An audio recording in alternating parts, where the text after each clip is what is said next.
After all the years of ridicule, Dynasty Warriors 6 never caught a break until Dynasty Warriors 9 came out and proved Omega Force could make an even worse game. So since I will never make a review on Dynasty Warriors 9 and its Empire's expansion, let's take a look back at the original worst Warriors title in the Dynasty line of games, Dynasty Warriors 6, which was released in 2008 for the PS3, 360, and later PC, which was an okay port but nothing great.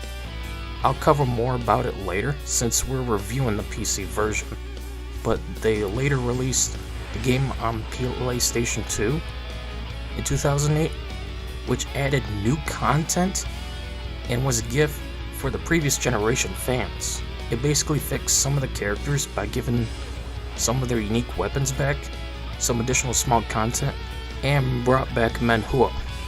Then finally, a Japan exclusive PlayStation portable version was released, which was basically the PS2 version.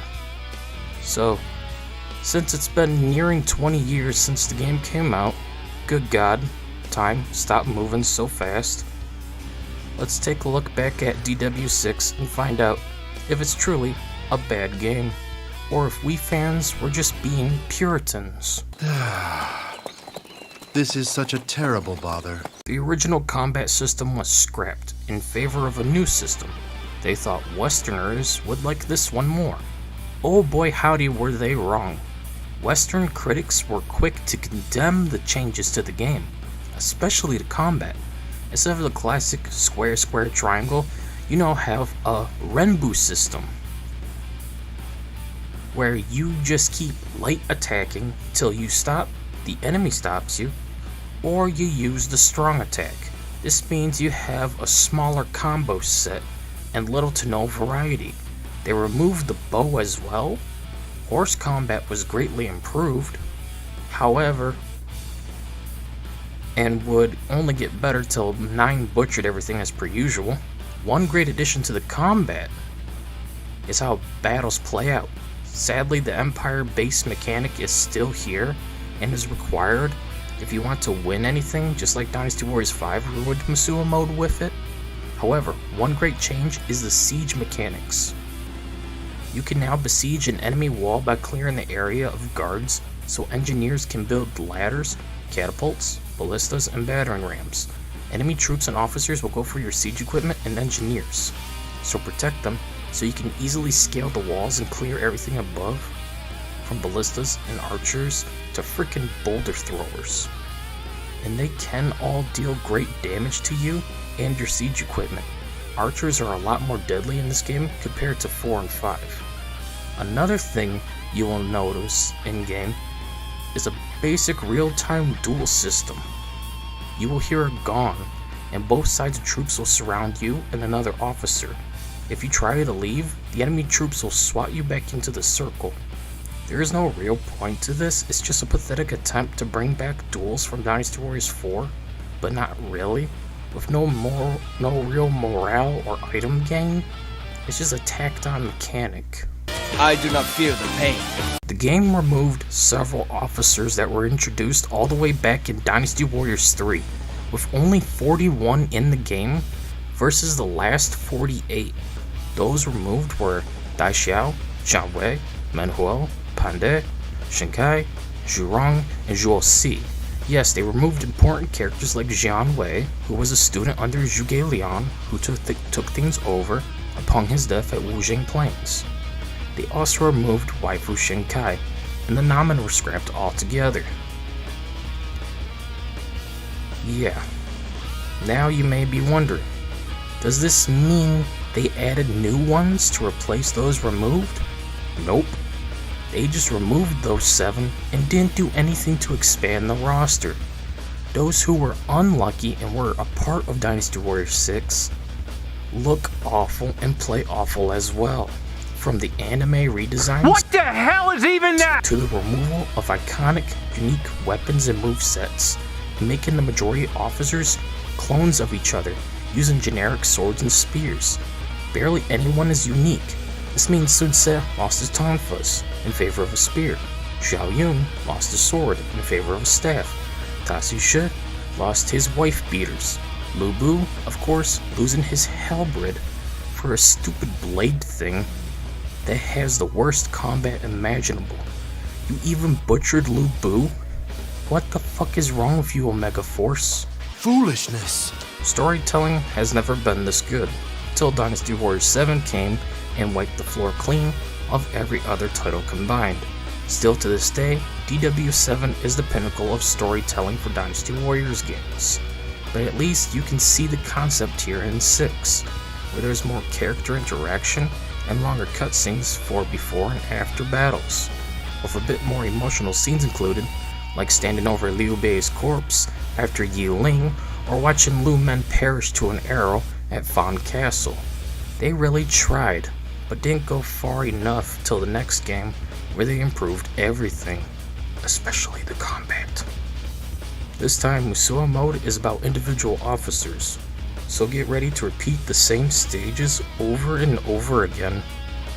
Just like in Dynasty Warriors 2, 3, and 5, there's barely anything unique to each officer, as they fight the same Chirbi, Hulao Gate, Yellow Turban Rebellion, you name it. They also downgraded the Musōu mode cast to only feature 17 officers for each of the 3 factions of Wei, Wu, and Shu. This means no other faction gets a Musōu mode like in Dynasty Warriors 4. So no Yuan Shao, no Yellow Turban, no Duan Zhuo, no Namen, or Lu Bu. How lame. Another con to this game is the voice acting is mixed again, as Dynasty Warriors 5 didn't feature a great voice lineup, most of which came back for the 6th game. I'll give them credit because in the next game they finally introduced the Jin Kingdom, so in 6 you do see Sima Yi hinting towards his treachery, which is a nice addition, but otherwise, yeah, Musōu mode is a downgrade with 6 stages for each officer with repeats non-stop. I just can't with this game. DW4 had it be faction based, so you could swap officers before battle to play as others you unlocked, but here, nope. 1 character, 6 stages, the end. What is this, Dynasty Warriors 2 or 3, or even 5? What a downgrade. Oh, thanks, Lucian. That's really good. We're all counting on you. The only other things this game has to offer is a gallery, free mode, where you can play the other officers that didn't get a Musōu mode, which is the majority of them, and challenge mode, to which I never touch. I'm just here for Musōu and free mode, like in most of the games, unless it's 7, where they only have conquest mode, which I didn't mind, and the DLC for it made it even better. I'll touch up on that game one day. So all in all, Dynasty Warriors 6 leaves a lot to be desired. Let's touch up on the PC port before the score.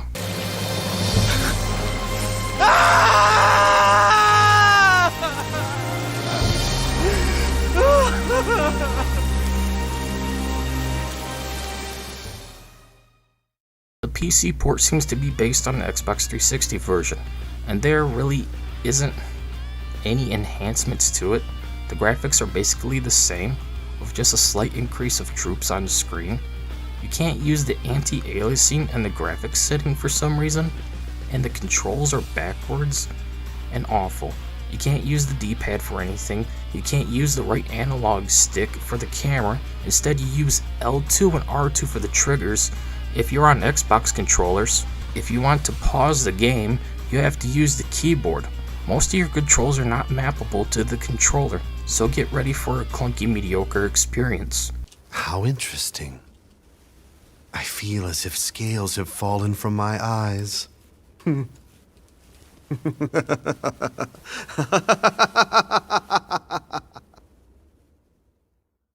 Overall, the game isn't that bad, but nothing special. The combat makes the game too repetitive and annoying. The common enemies, even on easy, can easily kill you, and there's no real feedback compared to previous games, where they knocked you around when hitting, but now just poke you and you barely notice unless you pay attention to your health. The storytelling is okay, but it wouldn't be the best till 7. Then 8 butchered everything, with 9 mocking storytelling altogether. Character redesigns are mixed, so some look stupid as hell and others are passable. Oh boy. Guan Yu looks like a mentally challenged boomer that escaped a retirement home after watching Dragon Ball Z. As for Sun Jian, stop massacring my boy. Zhao Yun looks the most acceptable out of all the redesigns, but the weapons being switched and most being clones, now after years of building unique movesets, doesn't help either. Honestly, I'm still not fond of this game.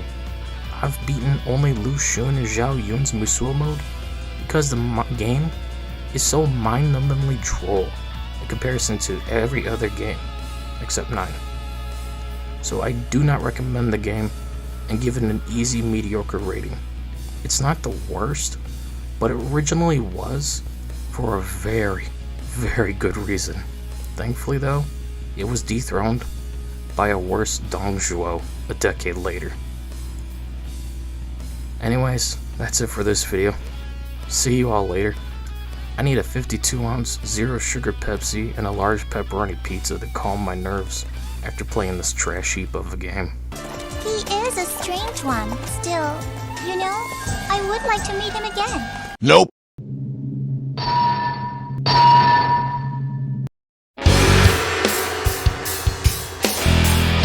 After putting it off for months, it's time to finish the Dynasty Warriors 6 series of games. But unlike most of the Warriors games at the time, it only ever had a single expansion, the most important one, and considered the most popular and better entry to every Warriors game. Today, I would like to announce the best expansion to the Dynasty Warriors series. The one entry that pushes the series forward and adds so many great new features and ways to play the game. The one that you're all familiar with. The one and only Empire's expansion. I'm ready. Depression. I'm ready. Depression. Well, let's just say while Dynasty Warriors 6 was a bad game for its time, the Empire's expansion really didn't do much to salvage the sinking ship that was DW6. Compared to later entries, however, I do see DW6 as a mediocre game and not a garbage one. After all, with Dynasty Warriors 8 and 9 out there, we have worse versions of the base game, Extreme Legends, and Empire's expansions too. At long last, an age of peace has come. Rebuilding this war-torn country could prove to be my greatest challenge yet. As such, DW6 isn't the worst game in the series anymore. That's DW9. So let's talk about DW6 and its Empire's expansion. For it's nothing great, but nothing awful either. In fact, it does offer some stuff to improve this entry's overall experience. Hear ye, hear ye! The Imperial coffers are in need of emergency funds. You are to send an offering immediately. For example, this entry greatly improved Officer Edit mode, while still not as in-depth as Dynasty Warriors 8 Empires, which is one of the only good things about that game, as it has the best edit mode of all Empires games. Too bad they downgraded everything else. DW6E's edit mode contains plenty of stuff to create and play with. You have several new outfits, hairs, facial presets, the new colors of purple, black, and yellow, and the ability to save more than 10 officers for once. I am Lu Xun. I will do what I can, my liege. While there is more options and sliders to alter the appearances more, you won't be recreating anyone one-to-one or anything like that. It's still a bit restrictive due to its structure and extras lacking in the beards department, so I did my best to make Asmongold, Moist Critical, Somewhere Near Gamer, Scott the Wise, Maximilian Dude, and Brutal Moose alongside original characters. I feel like Asmongold and Charlie are the most accurate, given their basic real-life appearances. Just make 2 guys with beards, one with long hair and is shorter, and the other who's taller and more scrawny, with less hair. Suck a fucking dick, shut the fuck up. You have so many new outfit pieces to select from, with new ones unlocking as you play the game. Not a fan of that and would rather have everything right away, or at least a more clear answer on how to unlock parts instead of it being random with several playthroughs and battles. Another con is they still didn't return all the characters they cut from the base game. So if you wanted to use a certain officer's moveset, you can't. Instead, we just have Menhuo back with a giant column for his weapon instead of his claws. Lame.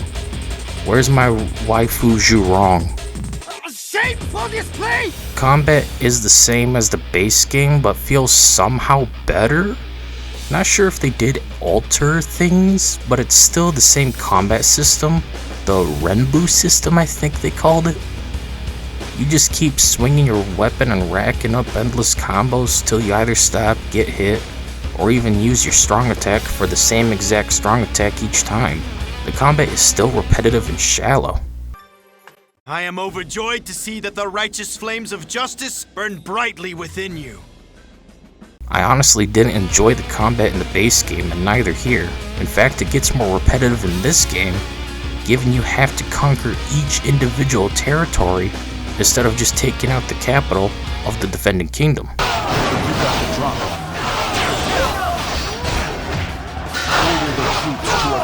Can still jump like crazy and climb cliffs, swim, ride a horse, but you cannot call the horse, nor can you use a bow still, which in a way I agree with Chris Gildart about the bow, but I liked having it as an option, especially if I'm facing tough situations where my health is low and I cannot get near an officer without being killed. With the bow, I could attack Lu Bu from a safe distance at the least. Thankfully, they implemented a one-time system with strategies in this entry. You can now use L2 and use one of 4 abilities at a time with a cooldown. These can range from earning money with each hit/kill, or throwing fire at enemies in front of you, giving yourself a speed boost and more. You can get these by infusing your weapon with them from the blacksmith. More on that later.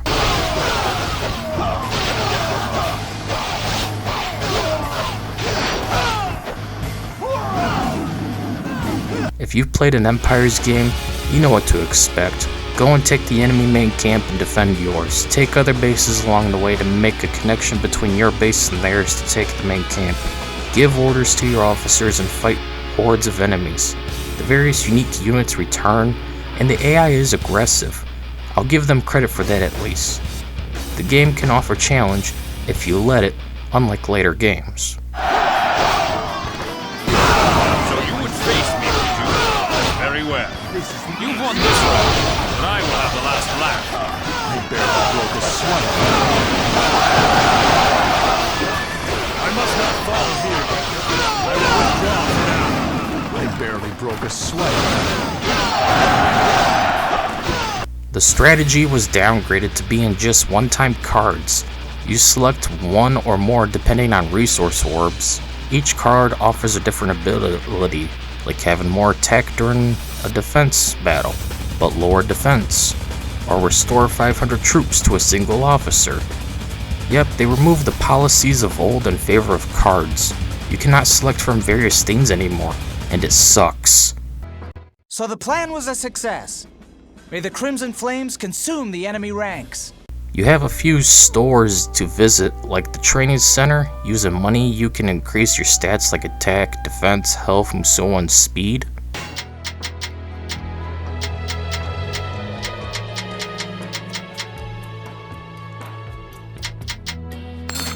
The Forge lets you upgrade your and your officers' weapons, increase the damage, imbue an effect like attack range or elemental attack, and finally add a special like flame attack, speed increase, create a double of yourself, and more.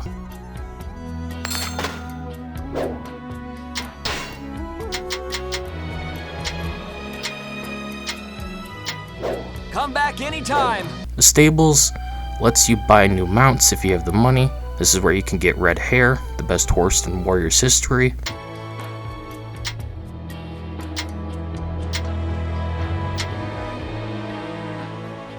Have a nice day. Then finally the store is just to get new gems. These are needed to get new effects and specials infused into your weapons. You can also collect these over time through battles. There's a new way to play the game that started with this entry. Can you guess it? It's the ability to be a roaming officer, completing various battles/jobs to earn gold and earn a reputation, finding a lord to serve, making friends, and even attempting to take over a kingdom if you want to. It's a nice addition, but nothing special. I never really used this mode in DW7E or DW8E for a reason. It's just meh.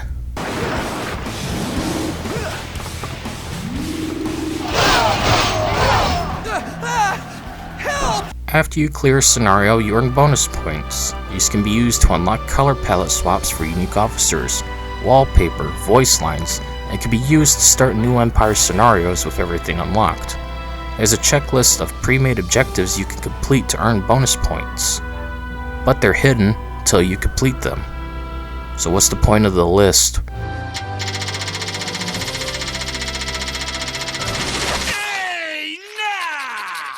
You may have noticed I really didn't talk about much, but that's because this game doesn't have much to offer. It's a more shallow, repetitive Empire's experience from Dynasty Warriors 5's more in-depth nature, which at the time was the best option that was topped by the current Emperor of Empires games, Dynasty Warriors 7 Empires.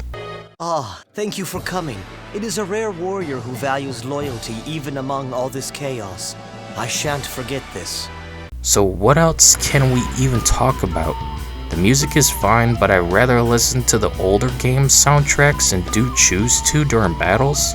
I like how all the DLCs are free for this entry, which was extremely generous and desperate of a Megaforce given the base game's reception and stigma. DLC gave you access to new edit mode options and especially music from the first game, back when Dynasty Warriors was a generic Soul Calibur style game, and it was garbage. The game did introduce the ability to get married, but I don't know how to trigger this event since they removed the policies and ability to interact with officers and even be able to choose to recruit officers. Instead, you just randomly take in people at random times. As to how to get married, Google is your friend. I'm not sure myself and never got it to work. It's just a chore to get. With the world under your control, I can finally sense a new justice coming over the land. Just think, you, boss of the whole world. Now that calls for a celebration. At the end of the day, Dynasty Warriors 6 Empires is a painfully average game with many flaws, from the downgraded strategy and lack of interactions, yet it also introduced several new things that would get expanded upon in later games with marriage, sworn siblings, and being a mercenary. DW6E is just a polarizing game like the base game, but one I do recommend despite its hiccups. Anyways, that's it for this video. See you all later.